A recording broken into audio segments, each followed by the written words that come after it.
Long ago, in the kingdom of Vidava, there lived a king named Arjun Dev. He was brave, wise, and proud. His palace gleamed with gold, and his words carried the weight of thunder. But pride, as old Thales warned, has its own shadow. One morning, the king declared before his court, "No man in my kingdom can match my greatness.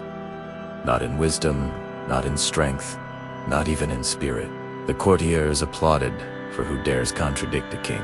Only one man dared smile.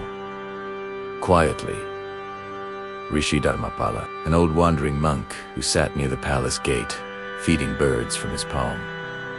Rishi Dharmapala approached and bowed gently. "Your Majesty," he said, "though gods bless you with greatness, but I wonder, does your greatness depend on your crown or your heart?" The king frowned.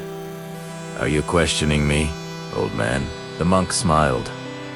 "Not questioning, Your Majesty, only proposing a test." The court gasped. "A test?" The king repeated, amused. "Very well, holy man.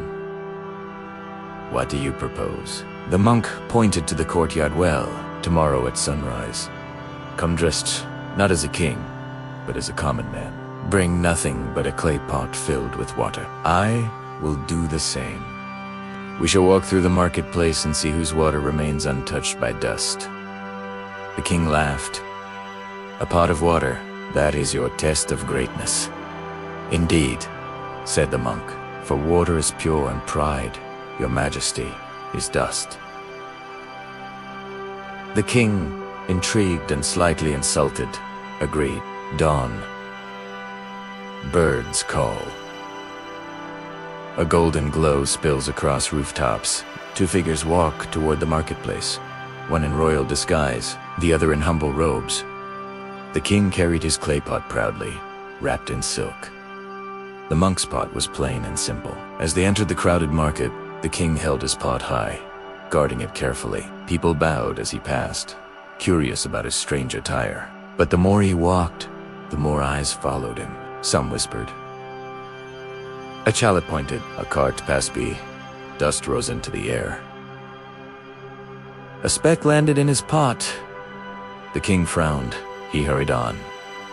Meanwhile, the monk walked quietly through the same street. His steps were slowed. When dust swirled, he stepped aside and waited for the air to clear. When children ran near, he smiled and blessed them. His pot, though plain, stayed calm. And so did he. By midday, the king's pot was half full of murky water.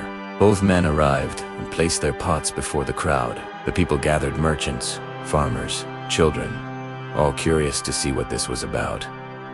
The monk lifted his pot. The water shimmered, clear as crystal. The king lifted his cloudy, speckled with dust. "Impossible!" the king cried. "I guarded it with all my strength." The monk nodded kindly. "Yes, Majesty. You guarded it with pride. You walked fast to stay ahead, but in doing so, you stirred the dust yourself." The king's eyes widened. "Greatness," the monk continued, "is not in standing above others. It is in walking among them without losing your purity." The crowd bowed their heads. Even the wind seemed to quiet. The king whispered, "I thought my crown made me great, but it only made me distant." The monk touched his shoulder. "True kingship begins when pride ends. Lead your people not from a throne, but from your heart." The king nodded, humbled. He took the clear pot and poured its water into the well, saying, "Let my pride be cleansed, and my heart reflect only what is pure." From that day, King Arjun Dev ruled differently. He listened more. He walked among his people without guards, and every sunrise, he carried a clay pot of water. A reminder that true power needs no gold to shine. Greatness is not in crowns, but in compassion. And sometimes, it takes a humble clay pot to show a king what truly shines.